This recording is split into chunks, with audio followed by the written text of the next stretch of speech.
We spend most of our lives traveling outward, away from where we are. We are seeking new horizons, sometimes forgetting the small moments that have put us on our path. In this experience, I step backward along my path home,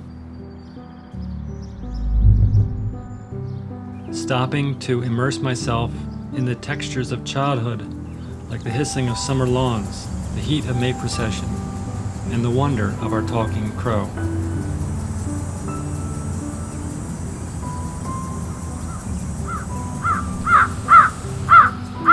Against the background of a mom who was a rockette and a father who studied to be a priest, I learned to perform my own miracles, obsessively practicing magic. All this washed in the salty air of summers at the beach, surfing with cousins, brothers, and newfound friends.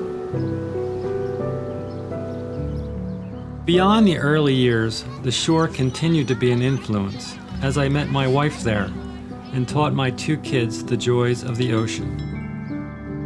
Denise and I have enjoyed the quiet bird sounds of our garden and the crackle of big parties with friends at our home.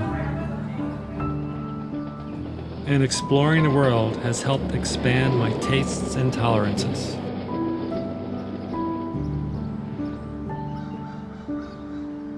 So now, as we find ourselves stopped in our random forward momentum, and the buzz of business and traffic has been silenced, we can now hear our voice clearer to help guide our steps forward with purpose and caring for those who walk with us.